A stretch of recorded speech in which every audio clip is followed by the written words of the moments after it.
msikilizaji, asante sana kwa sababu ya kujiunga nasi jioni ya leo. Tunakukaribisha ujiunge nasi katika hiki kipindi. Hiki ni kipindi cha Healthy Fast ambacho tunaongea hususan mambo kuhusu afya. Na kama vile unavyokumbuka, wiki jana tuliongea mambo kuhusu ugonjwa wa ukambi na pia ugonjwa wa malaria.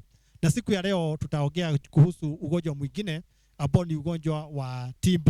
Na tuko na mgeni wetu ambaye ni daktari ambaye tulikuwa naye wiki jana, na leo ataendelea kutufundisha kuhusu huu ugonjwa wa TB. Daktari wetu ni Dr. Meru County, na ako tayari kutuelimisha na kutufundisha ili tuweze kufahamu jinsi ya kujikinga na kujizuia na huu ugonjwa wa TB. Daktari, karibu sana kwenye studio zetu, na naomba ujitagulize alafu tuweze kuendelea. Okay, mtazamaji, kwa majina naitwa Meru County, na mimi ni daktari ambaye anasimamia mambo ya kuzuilia magonjwa ambayo inaitwa kwa lugha ya Kimombo health promotion. Nimesimamia sub-county ya Igembe South. Very good, thank you very much daktari. Nami naomba tukujitaguliza pia, naitwa Bishop Mwangi na mmekaribisha nyote. Daktari, bila kupoteza muda wowote, naomba kwanza tuingie katika hiki kipindi kwa kwanza kutambulisha huu ugonjwa ama kufanya introduction. Utueleze ugonjwa wa TB ni ugonjwa gani na unakuwa namna gani? Okay, ugonjwa wa TB ni ugonjwa ambao unaletwa na bakteria ambayo inaitwa Mycobacterium tuberculosis, na ni ugonjwa wenye unasambaa sana. Hiyo ni kumaanisha ya kwamba it is contagious, meaning inaweza pata mtu mmoja na ipate mtu mwingine. Kwa hivyo ugonjwa wa TB ni ugonjwa ambao ni treatable ukiwa diagnosed hali, na ni ugonjwa ambao unapata wanadamu. Kwa hivyo maanisha kwamba ni ugonjwa ambao unaweza kusambaa kutoka kwa mtu mmoja hadi kwa yule mtu mwingine. Ugonjwa wa TB unasambaa kutoka kwa mtu mmoja hadi kwa mtu mwingine. Ama kutoka kwa jamii hii hadi kwa jamii ile ingine. Ikiwa kuna mtu mmoja kwa familia fulani ambaye amepatwa na ugonjwa wa TB, anaweza akasikisha ama akaambukisha watu wengine huo ugonjwa ambao ni wa hiyo familia ama ambao amekutana na wao mahali kwingine. Kwa hivyo kumaanisha kwamba tuseme kama kuna mtu wa familia moja akona huo ugonjwa, hiyo familia iko na uwezekano ya kwamba wataambukizwa, ama pia katika kijiji huo ugonjwa pia unaweza kuenea. Ikiwa kuna mtu mmoja ambaye akona ugonjwa wa TB ama amepatwa na hizo viini za TB katika familia, anaweza akaambukisha wengine kwa hiyo familia. Very good daktari. Na sijui kama kuna aina za ugonjwa wa TB ama ni aina moja ama ni aina nyingi, ni namna gani hapo? Kuna aina moja ama ni namna gani? Kuna aina nyingi za TB. Hii ni kumaanisha ya kwamba TB mostly inashikanga mabavu ama the lungs. Kwa hivyo TB yenye inashika lungs inaitwa pulmonary TB, na TB inaweza shika ama inaweza pata mwili. Mtu anaweza patwa na TB kwa sehemu zingine zote za mwili. Kwa hivyo kuna hiyo aina ya mapavu na kuna TB nyingine ambayo inashika aina nyingine za mwili mahali kwingine outside the lungs yenye inaitwa extrapulmonary TB. Okay. Na hii ambayo inashika mapavu ndio ya kawaida sana ama ndio inajulikana sana, ama ni gani ambayo inakuwa ya kawaida sana? Ile ambayo ni TB ya kawaida ni ile ya inashika mabavu.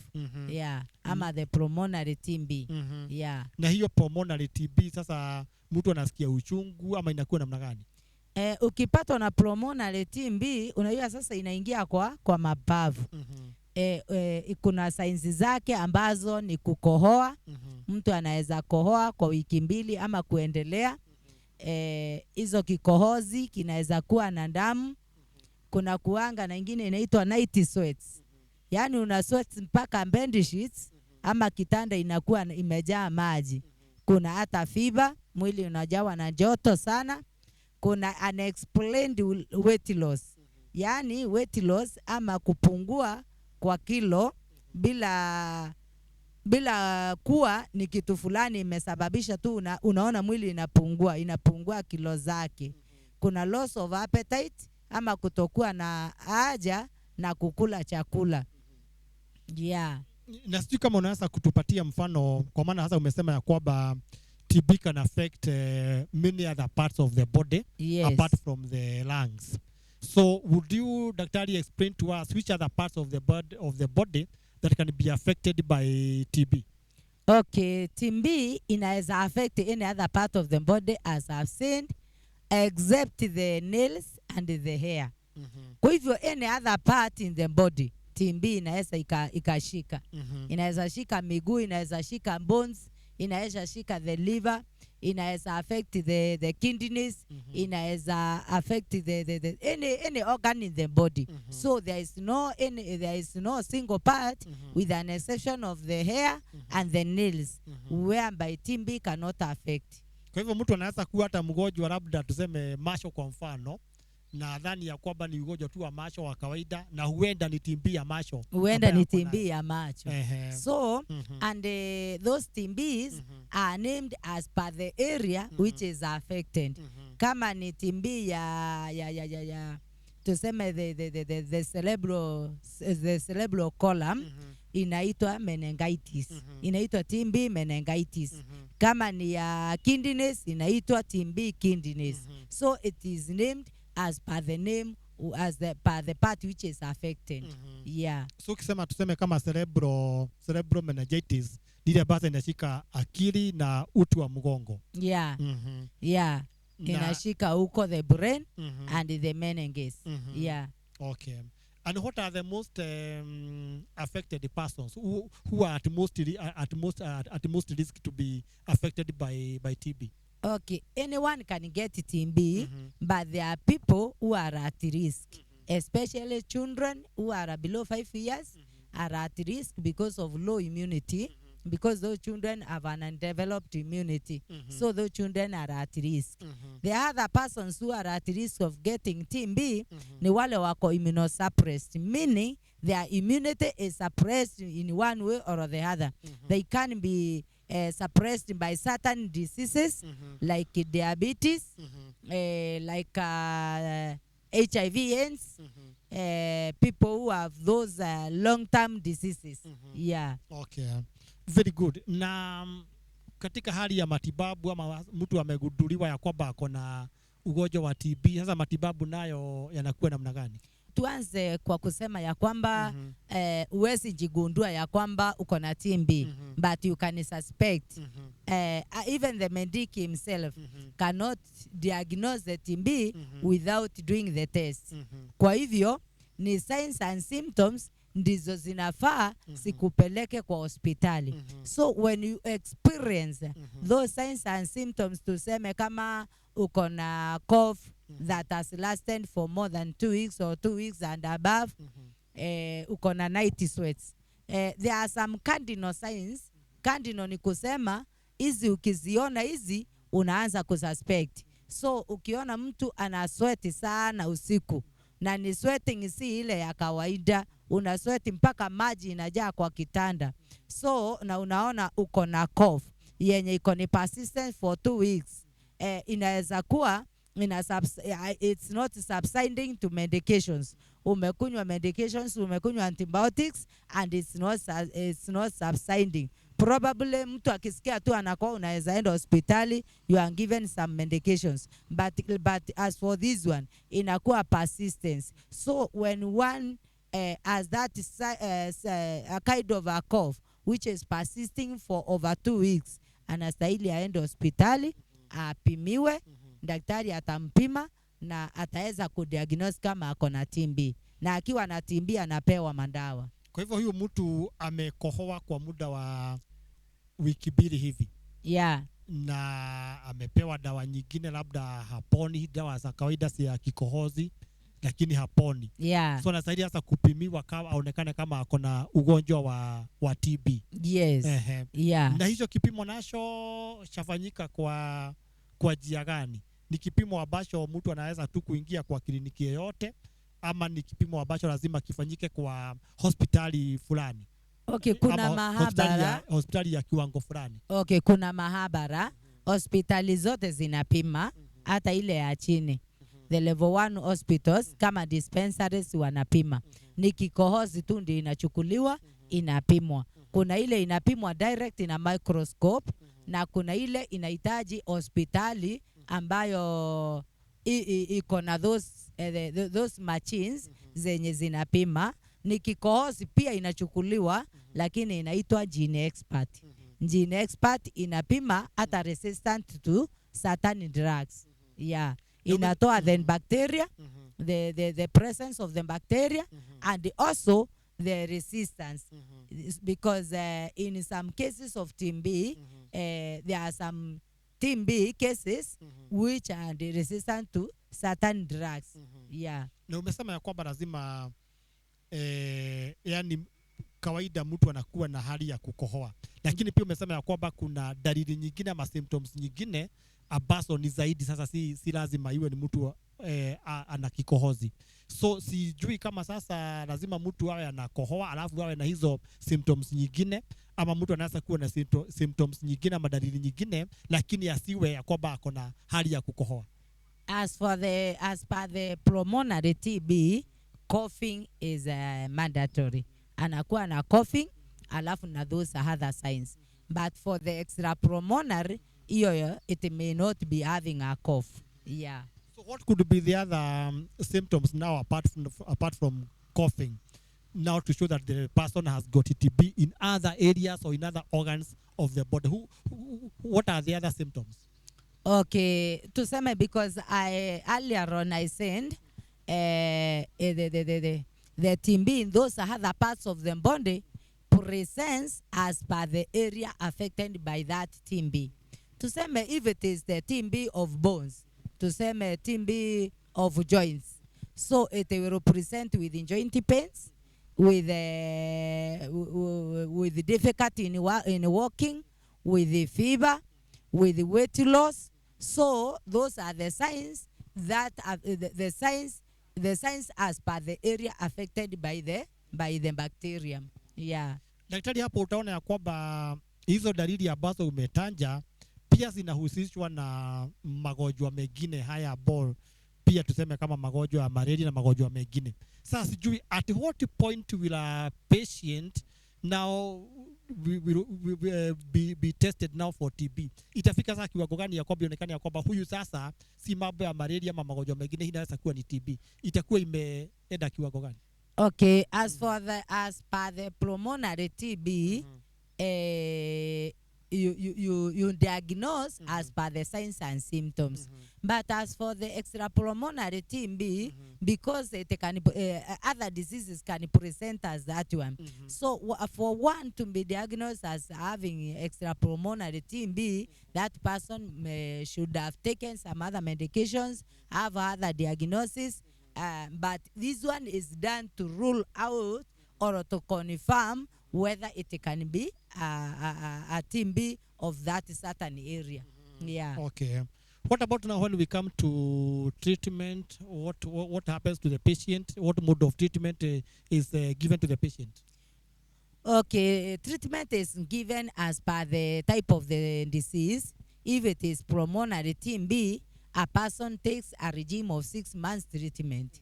Anakunywa dawa miezi misita. Na kuna miezi miwili ambaye anakunywa dawa inaitwa intensive phase. Intensive phase ni ile unakunywa na hata daktari anakuwa anakufollow, ama kunakuwa hata na mtu in the community ama in that family who is looking at you as you take the drug, and he makes sure that intensive phase, that person makes sure he has seen the patient swallowing the drug. Yeah. So kwa miezi 6 huyu mgonjwa atakuwa akikunywa hizi dawa za TB. Atakuwa akikunywa dawa za TB kwa miezi 6. Na hasa miezi ya kwanza miwili lazima make sure kwamba kila siku anakunywa hizo dawa. Na hata kwa hiyo miezi sita afai aruke ndawa hata siku moja. Lakini ni ile ya inaitwa intensive fees ndio erodhikia waka. Anaangalia mtu anaona amekunywa ndawa for those for the first 2 months. Kwa sababu hiyo bacteria inakuanga very much active on those 2 months. Inakuwa active yenye hata ni rahisi sana kuambukisha watu sana kwa community. Kwa hivyo isipogongwa sana na madawa hivyo inaweza lapse ama inaweza kataa kurespond to the treatment. What would happen if the patient abscons treatment? He does not take his medication as prescribed, or even maybe he takes the medication for 2 or 3 months, then he abscons. What are the consequences of such? Oh, there is this one consequence, creation of multi-drug resistance, TB.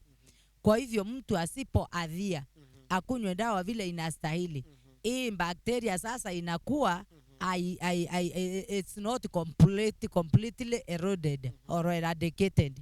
Kwa hivyo inakuwa inagain momentum ya thrive. So if one does not take drugs as prescribed, inakuwa sasa inaipea an opportunity to thrive, also an opportunity to create some resistance. So it can create resistance to those other drugs. Na unajua kwa drugs za TB kuna first line drugs, zile ambazo tu ni za kawaida na ambazo zinastahili mtu akunywe na apone. Lakini usipokunywa as prescribed ama vile inastahili ikunywe, ina create resistance, na hiyo TB inakuanga so hard to treat. Kwa hivyo inakuwa unaenda kuturitiwa na those other higher doses, na hata time inakuwa prolonged, because as for MDR ama multi-drug resistance inahitaji shindano na hata long period of treatment. So namaanisha kwamba asipokunywa dawa vile ameagizwa na daktari wake atapata sasa shida ambao unasema ni multi-drug resistance TB. Yes. Na sasa ni ugonjwa ambao utakuwa sugu na utamsumbua. It is a kind of a complicated treatment, a complicated disease. Kwa sababu sasa haitakuwa ina respond. Hii TB haitakuwa ina respond to those drugs. Kwa hivyo ni vizuri sana wakati mtu anapatwa na TB na anaanza kutibiwa TB, akunywe dawa kama vile daktari amemwambia siku zote, na yale masaa anakunywa mpaka miezi 6 iishe kama vile daktari amesema. Na wakati ako scheduled kupimwa, kwa sababu kuna vipimo zinafanywa hapo katikati, anaenda na anapimwa kama vile daktari anasema. Kwa hivyo si vizuri mtu kuepa hizo dawa hata siku moja. So multi-drug resistance TB ni kumaanisha sasa ameingia katika sasa awamu nyingine ambao matibabu yake yatakuwa gumu. Na huenda ya kwamba labda asipochunga vizuri huo ugonjwa ukamuua. Kuna huo uwezekano? Inaua ugonjwa wa TB. If it's not treated it can be fatal, ama inaweza ikaua. So ni vizuri wakati mtu amepatwa na ugonjwa wa TB kukunywa dawa kama vile daktari amesema. Kwa sababu tumeona hii phase ya kwanza ama TB ya kawaida inapewa dawa tu miezi 6, dawa bila shindano. Lakini kama imecreate resistance utapewa dawa, na ni dawa mingi, na ni dawa ambazo ziko na nguvu pamoja na shindano. Na shindano ni ya miezi kadha. Utapata shindano kama miezi 9 ama kama mwaka mmoja ukiwa unadungwa shindano. Kuna uwezekano gani mgonjwa akikataa kukunywa dawa za TB kabisa, ukiangalia ama tukijua kwamba huu ni ugonjwa ambao unaweza kusambazwa kwa umma na ulete madhara mengi kwa watu wengi, kuna mambo gani ambayo yanaweza kufanyika kwake? Sijui kama kuna sheria yote ambayo inaweza kumfanya ashikwe kwa nguvu na aigizwe pahali ama apelekwe mpaka jela ili apewe hizo dawa akunywe apone alafu afunguliwe. Kunaenda namna gani hapo? Okay, unajua hata mgonjwa ako na right zake. Uko na right za kukunywa dawa na hata uko na right za kukataa. The same case, uko na right ya kuenda hospitali, mgonjwa ako na right ya kuenda hospitali, ama hata ako na right yake kulala. The problem with the TB, the problem with the TB is only that TB is very contagious. Kwa hivyo huyo mtu mwenye amekataa kukunywa dawa anahatarisha afya yake na anahatarisha afya ya hao wengine ambao anakaa na yeye, anahatarisha afya ya familia yake na hata anahatarisha afya ya community na watu wengine. Kwa hivyo ni vizuri sana mtu akiwa na TB anakunywa dawa. Okay, mbeleni mtu akikataa dawa alikuwa anashikwa na anawekwa jela. Lakini saa hii kwa sababu ya right za mwanadamu na hata mgonjwa ako na right zake. Kwa hivyo hauna right ya kushika mtu. It is only that the leaders can intervene in such a case. They can give a message. Wanaweza tu waelimisha, wanaweza ongea na wao wagonjwa, lakini you cannot force someone to take medication. Yeah. So what you are saying is that it is the primary duty or responsibility of the patient to ensure that he takes medication for his own purpose, for his own recovery, and also to make sure that the general public is not infected with the same. Yeah. It is the responsibility of the sick person. Ya nasema ni jukumu la mgonjwa yeye mwenyewe kunjijali, kukunywa dawa na kujali hata afya ya wengine. Kwa sababu sasa tuseme ni mzazi ama ni baba ya familia ako na hiyo TB. Huyo baba asipokunywa dawa ataambukisha watoto wake, ataambukisha mke wake, na hata huyo mke wake naye akiambukishwa juu anatoka anakaa na wengine wanachota maji mahali pamoja, watoto hiyo familia wanasoma na watoto wengine. Kwa hivyo inakuwa ni hatari hata kwa watu wengine, kwa community. Kwa hivyo ni vizuri. Na mbeleni ugonjwa wa TB ulikuwa unachukuliwa kama ni aibu. Mtu akipatwa na TB anafichwa. Kwa hivyo si vizuri mtu akipatwa na TB kunjificha. Ugonjwa wa TB ni kama magonjwa mengine. Ugonjwa wa TB ni kama ugonjwa wa malaria, ni kama ugonjwa wa minyoo. Kwa hivyo ugonjwa wa TB ni kama ugonjwa mwingine. Mtu akipatwa na huo ugonjwa, nenda hospitali, fuata maagizo ya daktari na ukunywe dawa. Na hizi dawa zinapatikana wapi? I mean, ni hospitali yoyote na zinapeanwa bure ama zinanunuliwa ama inakuwa namna gani? Na nikira nauliza hivyo kwa maana kuna watu wengine ambao huenda hata hawataweza kujimudu kununua hizo dawa. Ni mgonjwa ako na TB lakini labda hataweza kununua hizo dawa. So mtazamaji wangu akitaka kujua kama zinapeanwa bure ama zinanunuliwa na ni bei kali ama ni bei ya aina gani? Okay, mimi nashukuru serikali sana ya Kenya. Hizi dawa hazinunuliwi. Ukipatikana na ugonjwa wa TB unapewa dawa bure. Hata kipimo ya TB unapimwa bure. Kwa hivyo dawa ni bure, kupimwa ni bure na hata dawa ni bure. Unatibiwa tu bure. Mtazamaji asiogope ya kwamba ataenda hospitali apimiwe, aonekane yako na ugonjwa wa TB, alafu aambiwe kwamba sasa bei hizo dawa zinagharimu pesa nyingi, ashindwe kuzinunua. So unamhakikishia kwamba kienda hospitali atapimwa bure na pia atapewa matibabu ambao ni ya bure. Kipimo ya TB ni ya bure na matibabu ni bure kwa hospitali zote za serikali. Bora tu ameenda katika hospitali za serikali. Bora tu umeenda katika hospitali ya serikali kwa sababu siwezi nikasemea hao wengine, lakini kwa hospitali ya serikali ni bure kabisa. Ni bure kabisa. Okay. Na tukiingia sasa katika hali ya kujiuliza huyu mgonjwa sasa ambaye anapewa dawa za TB, na labda kuna magonjwa mengine ambayo ako nayo na kuna dawa zingine ambazo anakunywa, hapo itakuwa namna gani? Kile ambacho tunaita kwa kimombo drugs interaction. Hizi ni dawa ambazo zinaweza kuleta madhara akikunywa dawa nyingine, ama itakuwa namna gani hapo? Okay, dawa za TB zinakuanga na drug interaction. Hiyo ni kusema kuna dawa asiendanishi nazo ukiwa unakunywa dawa hizi zingine. Kuna dawa za HIV ambazo haziendanishi na hizi dawa za TB. Lakini njoo unaenda kwa daktari na daktari amehitimu na anajua kupeana hizo madawa. Kwanza, and by the way, mtu akiwa amepatikana na TB lazima apimiwe HIV. Na ukipimiwa HIV, daktari atajua zile ndawa atakupea. Kama uko HIV positive na uko na TB, daktari atajua zile ndawa atakupea ambazo hazitapingana na dawa za ukimwi.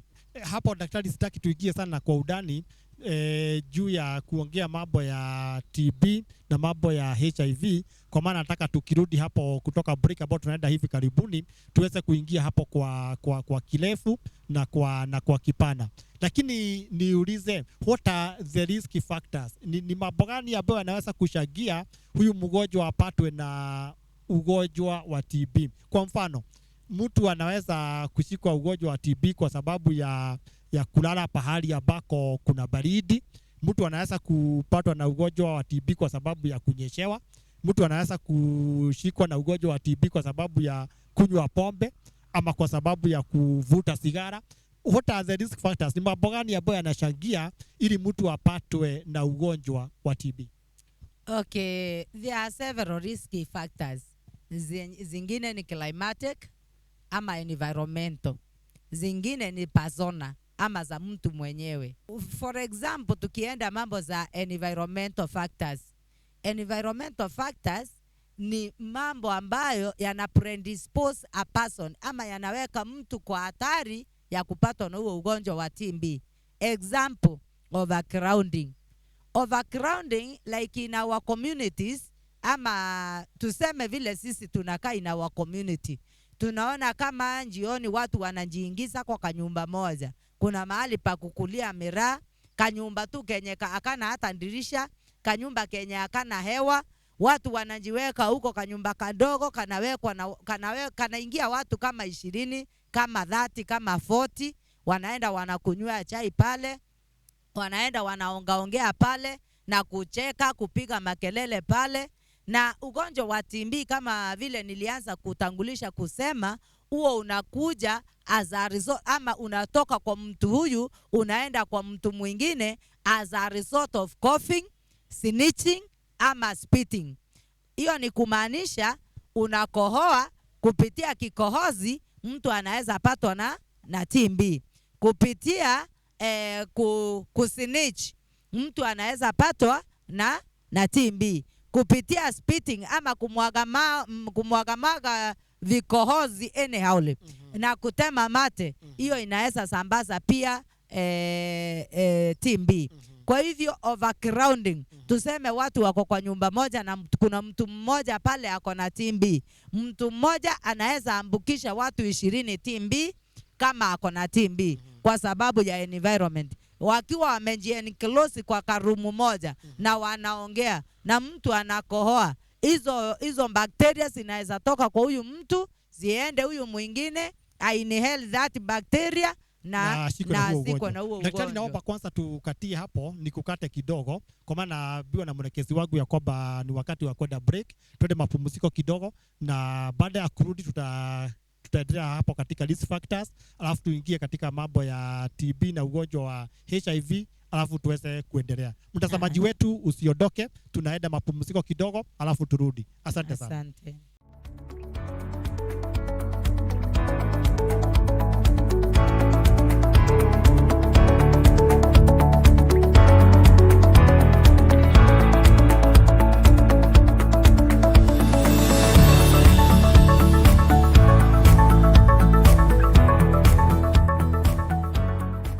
Wetu tunashukuru sana kwa sababu ya kujiunga nasi mara nyingine, na kama ndio unajiunga nasi mara ya kwanza katika hiki kipindi cha leo, mimi ni Bishop Mwangi ambaye ni host wenu wa siku ya leo, na mgeni wangu ni Dr. Nele Kaveria, na tumekuwa tukiongea juu ya ugonjwa wa TB na ndio tutaendelea. Kabla ya kwenda mapumzikoni, daktari alikuwa anatufahamisha juu ya vile ugonjwa wa TB unaweza kushika ama kutimbiwa, na pia vile unaweza kuwa na what we call drug interaction. Daktari anaweza kuendelea hapo ili tuweze kumalizia hiyo sehemu, alafu tuingie hapo pengine. Okay, tulikuwa tumeachia mahali ni risky factors. What are the risky factors or the predisposing factors to for one to get TB?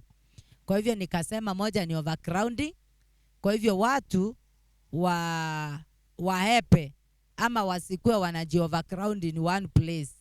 And by the way, let me start by saying TB is very much common in our zones, especially Kenya and especially Meru County. Meru County, we are leading with the TB. We are the second from Madera. So it means in almost 100 people hakuwezi kukakosa watu kama mmoja wawili pale ambao wako na TB. Na hapo umeongea mambo ya overcrowding, daktari. Unamaanisha overcrowding ni kwa nyumba peke yake ama ni katika kwa mikutano ya umma? Pia unakuta siku hizi katika magari ya abiria watu wanawekwa wengi, alafu madirisha ya gari yamefungwa. Hapo kuna hatari yote hapo?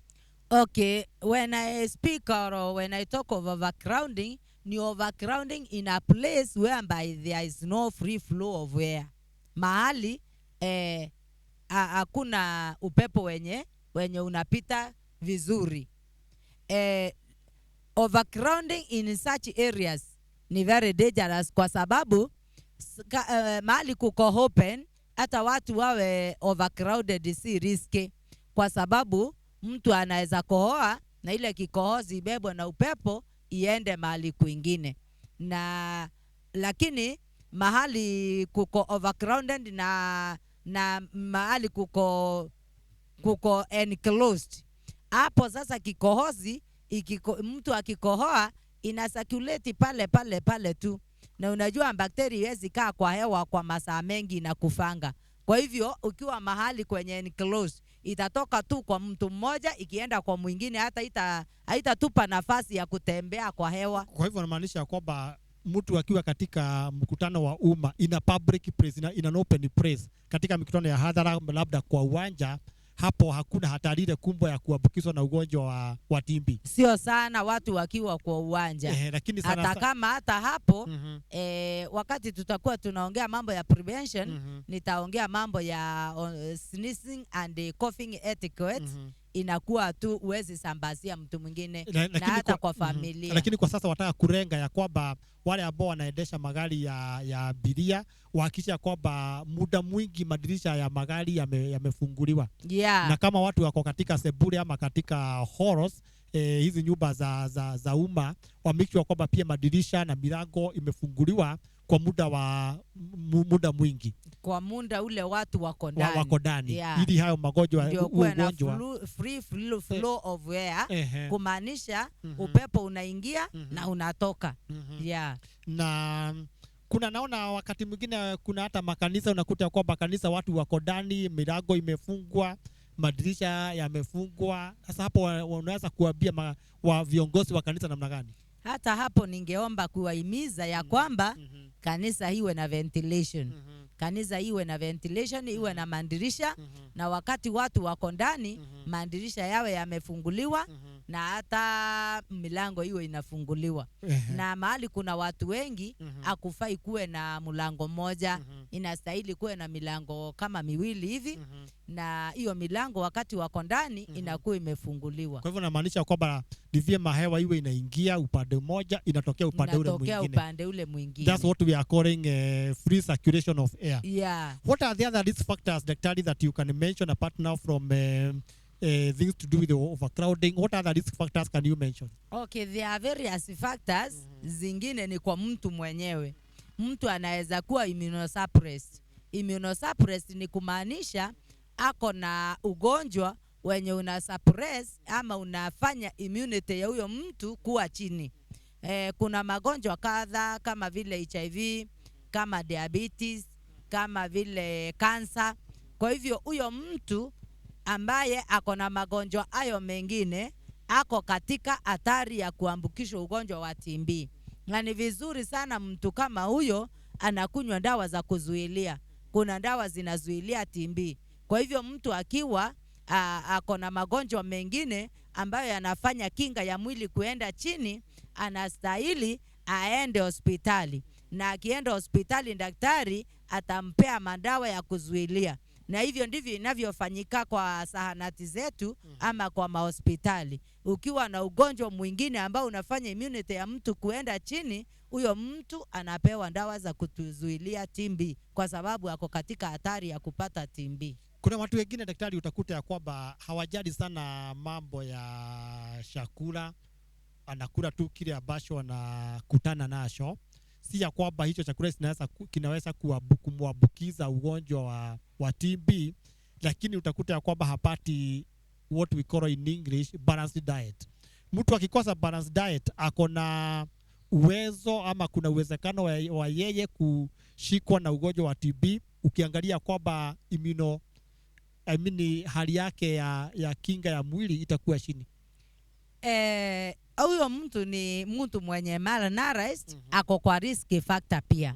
A malnourished person, a malnourished child, a malnourished individual, ama awe ni mtu mkubwa, awe mwili wake aupati ile chakula yenye ni balance, yenye inafanya mwili kuwa na nguvu zote. Unajua kuna classes ya food, kuna chakula inaitwa bodybuilding food. Hiyo ni ya kufanya mwili uwe na nguvu, kufanya mwili ukue vizuri, muscles and bones. Kuna ingine inaitwa carbohydrates. Hiyo nayo ni ya kupea mwili nguvu, joto. Na kuna hata hii ingine inaitwa vitamins. Vitamins nayo ndio inaleta kinga mwilini pamoja na fruits. Kwa hivyo mtu ikiwa kuna chakula moja ana lack, mwili wake inakuwa haiko balance ama haina kinga mzuri, haiko sawa. Yeah. So one way of avoiding immunosuppression is to make sure that you are taking one balanced diet and making sure that you eat your meals or your food at the right time. Yeah, yeah, Very it good. is good. Daktari, now let's go to what we were discussing earlier about TB and HIV. What is the relationship between TB and HIV? Can we say that every person who has got a TB has got a HIV, or can we say that every person who has got HIV has got TB? Okay, this is a good question. The relationship is that one is immunosuppressed. So when you have HIV, that's the relationship. When you have HIV, your immunity or kinga ya mwili inakuanga imeenda chini. Kwa sababu the virus itself inakula the kinga ya mwili, inakula kinga ya mwili ikiimaliza. So inafight, inasemekana inafight ama inapiga kinga ya mwili. HIV virus ina attach to the white blood cells, hizo kinga za mwili. Sasa inaigonga mpaka inaimaliza. Kwa hivyo inakuwa mtu mwenye ako na HIV na ambaye hatumii dawa za HIV vizuri kama vile inavyostahili, huyo mtu ako katika hatari, kwa sababu si that lazima upatwe, lakini ni hatari kwa sababu there is something you are lacking. Your body, there is something it cannot fight. So na hii bacteria ya TB inakuanga very active, inakuanga very virulent. So ikipata mtu ambaye ako na some weakness in his body, kwa sababu hii body haitaweza kufight this one, inagongana na hii HIV. Unajua sasa hiyo kinga iko na kazi ngumu sana, kwa sababu inapigana na hii HIV, alafu ingine nayo imekuja ya TB. Kwa hivyo inaweza kosa kushinda ile ya TB, inaunganika pamoja na ile ya HIV kwa mwili. Yeah. So mtazamaji ajue ya kwamba kama mgonjwa anaugua ugonjwa wa TB, akona what we call immunosuppression. Yeah. If the person is not taking his daily medication properly. Yeah. And therefore he or she is at a higher risk of acquiring TB. Yes. Unless he adheres to his or her medication. Yeah. Now, what about drugs interaction, drugs for that are treating HIV and drugs for TB? What is the drug interaction there? Ndio nilikuwa nasema drugs za kutriti TB kuna zile asiendanishi, you cannot take it together na hizi drugs za kutriti nini HIV. Kwa hivyo ni vizuri sana wakati unaanzishwa hizo dawa, daktari anaangalia, akijua uko na TB na uko HIV positive, atakupea dawa ambazo azipigani, ambazo asikosani, zinaendanisha, zinaitikiana. Dawa za HIV zinaitikiana na zile zingine hazitapingana. Kwa hivyo kuna dawa ambazo hazitapingana na atakupea hizo dawa. Kuna dawa ambazo hazita neutralize zingine na ndizo daktari atakupea. So the patient here must have what we call full disclosure to the doctor and give the information that he is suffering from HIV, so that now the doctor can know what sort of TB drugs he is going to medicate or to give to the patient. It is good, but as a criteria, kama mtu ni akona TB, lazima. Hiyo ni lazima kabisa. Ni lazima daktari ana initiate kupima ukimwi. Hiyo kabisa, kama uko na TB ujue utapimiwa ukimwi. Kwa sababu daktari hawezi fanya kitu blindly akupea dawa za TB na unaweza kuwa na HIV na sasa inaweza leta hiyo drug interaction.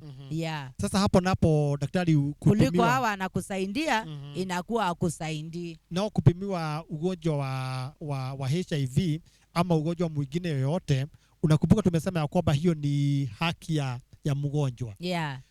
Sasa hapa labda daktari uhimize mgonjwa ya kwamba ikifika ameshauriwa na daktari ya kwamba afanyiwe kipimo cha HIV, ya kwamba aweze kukubali, ili zile dawa ambazo watapewa ziwe ni dawa ambazo zitamsaidia, asije akapewa dawa ambazo zitamdhuru. Ni kweli. Hapo ni kweli. Unajua lazima sasa ukopareti na daktari. Daktari anajua, daktari ameelimika, amesomea haya mambo. Kwa hivyo wakati anaambia mgonjwa, wewe kwa sababu tumekupata na viini vya HIV, ni vizuri upimiwe HIV pia. Kwa hivyo ni vizuri mgonjwa akopareti, apimwe kama vile daktari anasema apimwe. It is for your own benefit. Thank you very much daktari. Hapo tumeona ya kwamba yule mgonjwa ambao akona ugonjwa wa HIV akona hatari kubwa ya kushikwa na ugonjwa wa TB. Sasa daktari, na yule mtu ambaye akona ugonjwa wa TB, kuna uwezekano ya kwamba akona hatari kubwa ya kushikwa na ugonjwa wa HIV? It is a two way. But the good thing with the HIV ama with the TB, unajua with the TB hiyo utapatwa bila wewe kujua kama unapatwa ama kama upatwi, na utaiendea. Unaweza pitia mahali tu kuna watu ambao wako na TB unapatwa. Lakini tuseme kama ni HIV, lazima sasa ufanye kitendo fulani ambacho kitakufanya uambukishwe. Na lazima ufanye pia na mtu mwenye akona hizo virusi. Na one of the most common, unajua there are various, lakini the most common route ya HIV kupatwa is through sexual intercourse. So hizi zingine kama kutumia vizu, kama kuwekwa damu, it is very rarely. Lakini the most ni hiyo. Na hata hii ingine sasa tuseme umeuliza kama mtu akiwa na HIV akiwa na ugonjwa wa HIV, yeah, tumeona ya kwamba akona high risk ya kupata ugonjwa wa TB. Sasa ndio nami nikauliza, na mtu ambaye akona ugonjwa wa TB inawezekana pia kwamba akona high risk ya kupata ugonjwa wa HIV? Yeah, akona high risk. It is only that the route, it is very different. The mode of transmission, it is also very different. Kwa hivyo, kwa sababu the mode is different, hii ya kikohozi, hii ya HIV kupata TB inakuwa very common. But as for this one, it is very rare because unless kama anaji-involve na those other. Could you be saying? As for the HIV, hata kama hauna TB, HIV unaweza ukapatwa nayo haraka sana. Bora tu ukiwa careless in doing things, ikiwa you are not protected, you don't have protected, you are not doing protected sex, iwe you don't wear glass when doing some procedures. So carelessness can lead to that, even to error the person. So there is no relevance. Now the question that I want you to address, Daktari, is that probably this person who is having TB has got immunosuppression. Yeah. Because TB itself is a disease, Yeah. and obviously it is going It to also suppresses the it is going to immune weaken system. the immunity system. Now, by the fact that it is going to weaken the immunity system of the person, don't you think it will end up to the point that if this person exposes himself to HIV, he may get HIV because he has got immunosuppression that has been caused by TB. Yeah, it can be, but as for this one, let us take it like this. As for HIV, if you expose yourself to HIV, the possibility of getting the virus is very high. It's very high. Whether you are immunosuppressed or whether you are not immunosuppressed. Because as for the HIV to enter your body, you have to have an opening somewhere. So, and you don't know whether some openings are small scratches that are unnoticed, that even an individual cannot notice them. So, as for the relationship between, it is only the mode that it differs. But because you are immunosuppressed, Yes. Even though you can get the disease, the HIV, because you are also immunosuppressed, Yes. even the elderly person who is not immunosuppressed, Can also who acquire does not HIV. have the TB, Yes. can acquire the HIV virus because the mode of transmission is so much different from the mode of transmission of TB. Okay. Yeah. Would you like to say anything else about TB and HIV before we go to prevention? Anything else that you would like to add? Okay, HIV and TB, they correlate because they all suppress the body, the immune system of the body. So what I would like to say, and they have also prolonged the mode of treatment because one takes some months, and also this one is for life. For HIV is for life, and for the TB, it is for a short duration of time. So what I would want to, what I would like to say, it is only on adherence to those drugs, because when you don't take HIV drugs properly, they will create resistance. They will create resistance to those drugs. When you don't take TB drugs properly or adhere as scheduled, they will also create some resistance. So adherence to medication here is very, very vital. Key. Very key. Yeah. And the person must make sure that he adheres to the same. Yes. And it is the primary duty of the person to make sure that adherence is there. Adherence Because is now some of the important. most of the patients are mature persons, and you can't go following a mature person wherever he goes. Yeah. So it is the duty and the responsibility of the patient to make sure that he adheres to the medication. Even if it is a challenge. Yes. Because Yes.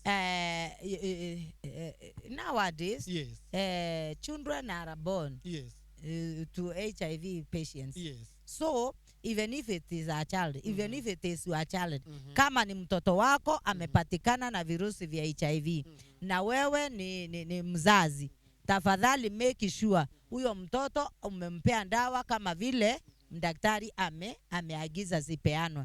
Na hata kama ni mtoto mdogo ako na TB in the family, make sure that child amekunywa dawa as stipulated. Very good. Hapo ndipo daktari nitaka mtazamaji ashike ya kwamba mtu mzima ni jukumu lake yeye kujisukuma na kumake sure ya kwamba amekunywa dawa inavyotakikana. Yeah. Na kama ni mtoto basi jukumu liko kwa mzazi. Yes. Kwa maana mtoto wako mikononi mwa mzazi. Ama the caretaker. Ama the caretaker. Whoever the caretaker or the guardian is. Kwa maana sasa mtoto labda hata kubuka kukunywa dawa wakati unavyostahili. Yeah. Lakini jukumu ya caretaker ama guardian ama mzazi kuhakikisha kwamba amekunywa dawa zake zikiwa ni za HIV, zikiwa ni za ugonjwa wa TB ama ugonjwa mwingine wowote ule. Yeah. Kwa maana matibabu yote na dawa zote za magonjwa yote ni za muhimu. Yes. Na dawa zinapeanwa na daktari ili ziweze kusaidia huyo mgonjwa. Yes. Daktari, naomba tuingie katika kitengo kingine cha mazungumzo yetu na tujadili ama tuangalie sasa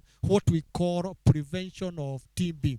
What measures one as an individual can take so as to prevent himself from acquiring TB.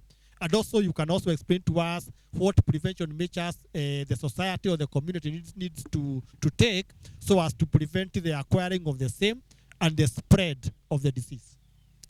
Okay. One and the best way ya kuprevent TB ni kwanza, kama kuna mtu ambaye amapatikana na TB in that household, huyo mtu watu wengine wale wako kwa hiyo household wanastahili wakunywe dawa za kuzuilia TB. Kwa hivyo ninasema mtu mmoja inasata ni mboma akipatikana na ugonjwa wa TB na aendelee kutibiwa.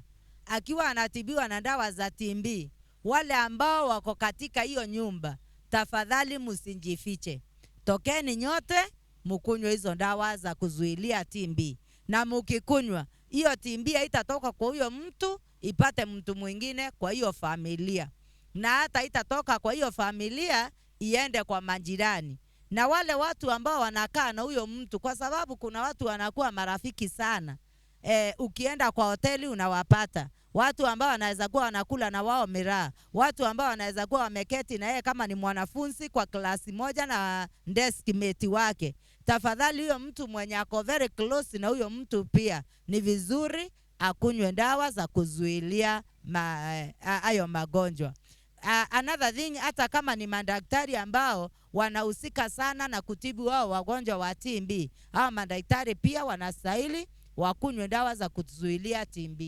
Kabla tuingie kwa prevention measures that the community is supposed to take, umenikumbusha kitu kimoja. Utaona ya kwamba wakati mgonjwa ako na ugonjwa wa ama amepimwa na amepatikana ugonjwa wa TB, watu wanaanza kumtenga.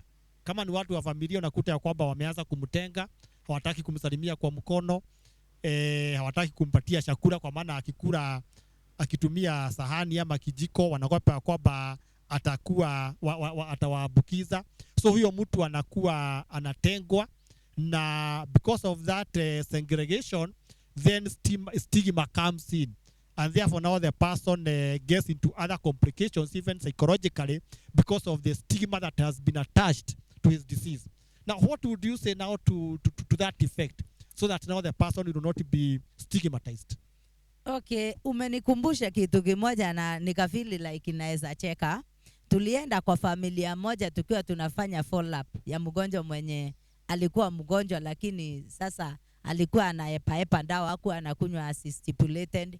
Sasa vile tumeenda tukakuta vikombe zake zimewekwa nje kwa mti, sahani yake iko kwa mti huko juu, labda iko na pamoja na kinjiko. Akikula hakuna mwenye anaweza osha hiyo sahani.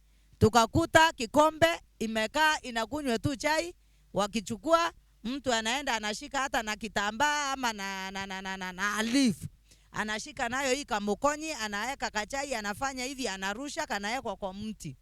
Kwa hivyo tukapata huyo mtu ako very much stigmatized, na ndio maana hata hao watu wanaepa hata madawa, kwa sababu sasa wanaogopa wasijulikane wako na hiyo TB waanze kutengwa.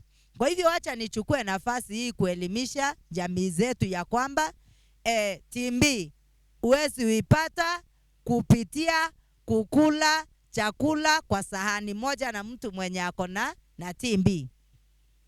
Kwa hivyo TB inapatikana kwa kikohozi, na hata mtu akikohoa, mtu mwenye afya ameze ile kikohozi teremuka kwa tumbo, hawezi patwa na TB.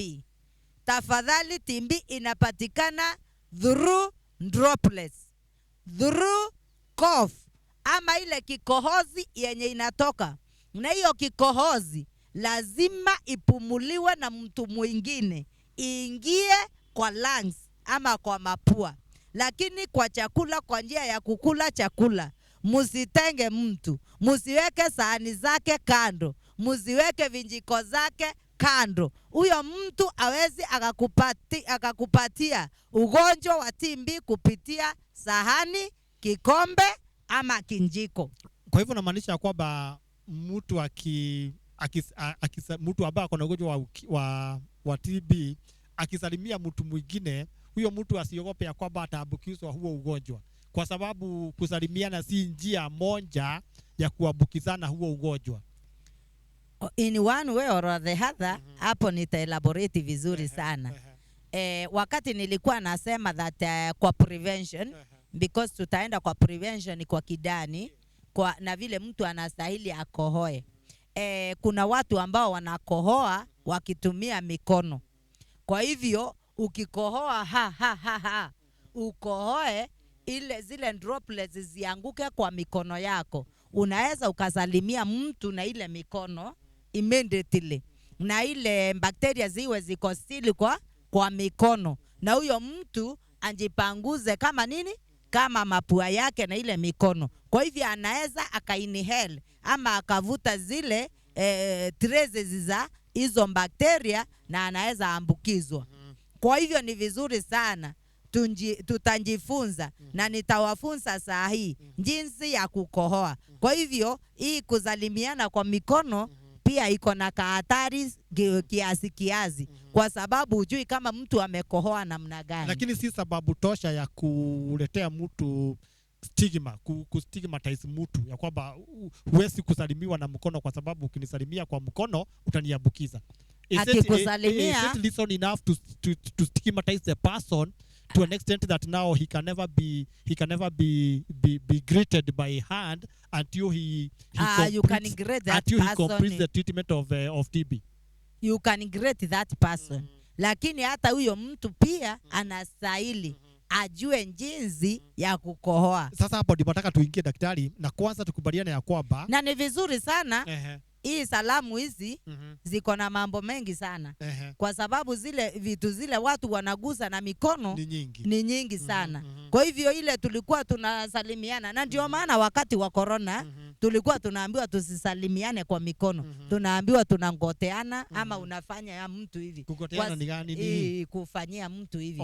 Kwa sababu sasa hii hujui ameshika nini, na wewe ushike, na wewe unjiguze pande ya midomo. Kwa hivyo ni vizuri sana as a man advocate of health, ni vizuri sana because tunasemanga kwa kimombo knowledge is power. Ni vizuri sana ujue, si vizuri hata wewe ukiwa na TB, ukiona mtu hataki kukusalimia kwa mikono, ni kwa vile ajui ulikohoa namna gani. Sijui daktari, kwanza turudi pale tulifundishwa na walimu wetu katika shule za msingi pale chini kabisa.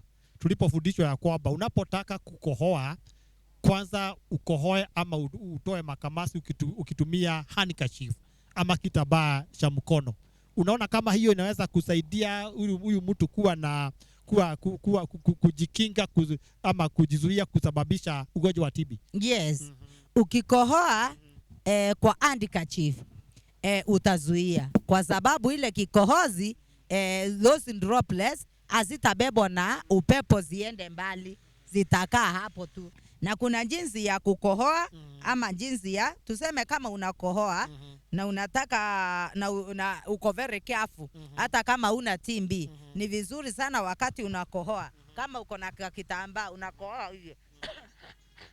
Kwa hivyo hizo droplets hasitapita kwa hika kitambaa. Kwa hivyo maanisha ya kwamba ukikohoa unafunika kitambaa. Kitambaa cha mkono si cha kutoa tu makamasi peke yake, pia kinaweza kutumiwa kwa hivyo umesema njia ya kukohoa.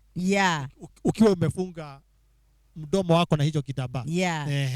Another thing, njia mwafaka ya kukohoa. Unajua kikohozi inakuja tu unplanned. So kitambo na kikohozi imekuja, uingize mkono kwa mfuko, utoe kitambaa ama labda hukubeba kitambaa, inakuwa ngumu. Kwa hivyo there is a way yenye ni tunaita coughing etiquette, yenye ndio unastahili ukohoe. Na ukikohoa hivyo hautasambaza hizo bakteria ama droplets zile ziko kwa kikohozi, hazitaenda mbali na wewe, zitakaa hapo tu, na vile zinakaa ndivyo zinaisha, nguvu zinakufa. Kwa hivyo ninaomba tu I can demonstrate vile inastahili mtu akohoe. Mtu anastahili, kwa sababu sasa na ukifanya ikuwe mazoea, hautakuwa na ungumu wa kukohoa. I wish to demonstrate. Endelea daktari, demonstrate. wakati mtu anahisi kukohoa anastahili afanye mkono wake hivi. Unakoa yeah, that is it. Ama kama uko na kabuti kama hiyo yako, unaishika pande hii. Shika hiyo kabuti nikuonyeshe. Toa hiyo button. Nifungue. Ukito sasa tuseme unakohoa, unafanya hivi. Good. Sasa funika vizuri. Unafanya hivi. Hivi. Yeah, wonderful. Na ukifanya hivyo, hizo bakteria zitaenda kwa mtu mwingine, zitakaa hapo kwa munda na sikufe. Na hata kama ni nguo uko nayo kama hii yangu, na unaweza weka mdomo hapo, ukisilisi unasema inaingia hapo tu. Kwa hivyo ni njia mwafaka, na inakuwa hata kama uko na TB, hata kama ni normal cough, ile tu inapata mtu as a result of a cold or any other infection, unakohoa na itapata mtu mwingine. Na ingekuwa ndivyo hivyo tunafanya, atungekuwa tunaambukizana magonjwa kama hayo. Sijui kama tunaweza kusema daktari ya kwamba wakati mtu anapojua ya kwamba kuna ugonjwa wa TB na pia kuna ile hali ya kushemua ama kusinisi sana, labda tunaweza kumshauri ama unaweza kumshauri ya kwamba asiingie sana kwa mikutano ya umma pale ambako kuna wakati mwingi, anaweza akoshua ya kwamba akifika hapo ataweza kufanya vile umetuonyesha, lakini asifike hapo akaweza kushemua ama kuziniz kwa njia ya wazi akaleta shida. Kile iko prevention is better than cure. Vile iko sasa ni mtu yeyote aelimike na ajue ukweli, kwa sababu uwezi zuilia mtu kutembea.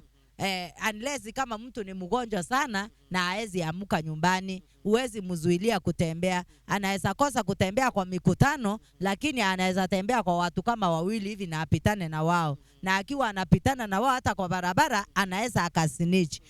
So the best method, the best kinga ni kujua jinsi ya kusinitch ama kukohoa. Na ukijua hiyo, hautakuwa unasambaza hizo virusi ama hizo viini kwa watu wengine. Yeah. Daktari, sijui kama kuna jambo jingine unaweza kusema kuhusu prevention of TB, especially as far as the whole community is concerned, because now we have seen the measures that an individual is supposed to take. What about now the measures that the community itself is supposed to take to ensure that the members of its community are not acquiring the disease TB? Okay, mimi ningeimiza the community ya kwamba kwa sababu ugonjwa uko, watu wa avoid overcrowding areas. Kama wao unaona hii watu wanaingia kwa kantini kamoja, ndipo mnaenda kukunywa kachai jioni, avoid those areas. Kwa sababu ujui ni nani akona na TB ni nani ako. Na alafu hata kama wewe ni wewe mwenye hiyo hoteli, ninawahimiza ya kwamba iwe well ventilated. Kasikue tu akana mlango, akana dirisha, ndiko munaingia nyinyi nyote. Kwa hivyo ni vizuri sana ukijenga nyumba, jenga nyumba ambayo iko na madirisha na ambayo iko na milango. Another thing, we practice hand washing. Si tumesema mtu anaweza kohoa hata na mikono, na hizo viini ziwe kwa mikono. Kwa hivyo ni vizuri sana kuwe na hand washing facilities. Tuseme kama ni hoteli uko nayo, ni vizuri sana ku make sure kuna sink, na hata kama hakuna sink huko ndani, make sure kuna tanki ya maji, a running water yenye iko outside that place, yenye tu mtu anaweza kohoa ama akiingia kwa hiyo hoteli ananawa mikono kabla aketi, aguze hata meza ama aguze kitu kingine. Kwa nyingine wamaanisha kwamba vile tumekuwa tukifundishwa na wataalamu wa afya kwamba tuwe tukiosha mikono yetu hasa wakati wa corona, ya kwamba haikuwa tu kwa manufaa ya kuzuia ugonjwa wa corona, bali pia kuna manufaa ya kuzuia magonjwa mengine, TB ikiwa moja yao. Yeah, ni vizuri sana kuosha mikono yako. Ukitoka choo unaosha mikono. Kama yani tu kuosha mikono anyhow, kuosha mikono whenever it's necessary. Kama unaingia kwa hoteli nawa mikono. Kama unataka kukula kitu kwa mikono, usianze tu na umesalimia watu ujui vile ni nini wameguza, uanze kukula kitu. Wengine tunakula mahindi ya barabara. Hiyo tutakuja kuongea siku ingine Mungu akinijalia nafasi. Kwa hivyo ni vizuri sana kunawa mikono wakati wowote ule. Yeah. What about now? Let's go to an issue that I had raised earlier about stigmatization. Yeah. Because you find that when a person is stigmatized, what happens is that he enters into a situation of acquiring stress. And that stress may lead to another now problem or disease called depression. Now stress and depression will lead to immunosuppression, and therefore the recovery of the person may not be very good. So what would you say to a person who is feeling stigmatized because he's suffering from the disease, from this disease of TB? Unajua in our community sisi tunachukuanga kama kuna ugonjwa kubwa, kama kuna ugonjwa wa aibu, kama kuna ugonjwa usipojulikana. Na ninataka kuhimiza watu siku ya leo. Ugonjwa ni ugonjwa. Ugonjwa wa kichwa ni ugonjwa. Na tembe ya kichwa ambayo ni dawa yenye inamaliza maumivu ni dawa kama zile dawa zingine. Kwa hivyo mtu mwenye anakunywa dawa ya kichwa na yule ambaye anakunywa dawa ya TB, nyinyi nyote ni dawa mnakunywa. Kwa hivyo ufai kuona huu ugonjwa ni tofauti na ule ugonjwa mwingine. Kile iko ninawahimiza watu wetu ya kwamba ukigonjeka na ugonjwa wa TB kunywa dawa. Ukigonjeka na ugonjwa wa tumbo kunywa dawa. Ukigonjeka na ugonjwa wa malaria kunywa dawa. Na hakuna stigma hapo. Ugonjwa ni ugonjwa. Na hata community nayo ambayo ina stigmatize watu, muelewe ya kwamba anyone can get a disease. Uwe learned. Yani uwe learned, uwe namna gani unaweza ukapata ugonjwa. Kwa sababu sasa tuseme hata kama ni hapa, mtu anaweza kuoa hene ya ule na mimi aniambukize hata hiyo TB. Kwa hivyo si kumaanisha that siwezi nikapatwa na TB. Ile iko ni ukipatwa na ugonjwa fulani ule, iwe ni TB ama magonjwa mengine, kunywa dawa vizuri. Kunywa dawa vizuri. Na sisi kama ni community tusikue tunastigmatize hao watu. Tuelewe huu ni ugonjwa kama huu ugonjwa mwingine. Mimi nilikuwa nimeona watu wanasema, ona yule akona TB, yule akona TB, yule akona TB. Sasa inakuwa as if TB iwezi pata watu wengine. Kwa hivyo hiyo jambo likome kabisa, na watu waelewe TB ni ugonjwa kama magonjwa mengine, na wape hao watu nafasi ya kukunywa dawa. Daktari, is TB a death sentence? It isn't. It is not a death sentence. sentence. It is even treatable. It is treatable. Yeah. And 6 months you are through. 6 months you are through. Yeah. So si lazima mtu ajali ya kwamba sasa ameshikwa na ugonjwa wa TB, sasa hata pona atakufa. Hakuna mambo kama hayo. TB unapona. Bora unakunywa dawa kama vile umeambiwa ukunywe. Yeah. Okay. Na unakula vizuri navyo. What about the scenario whereby now you said that somebody can acquire what we call MDR or multi-drug resistance type of TB? Do you think that may bring now complications that now may bring to death, or MDR is also treatable?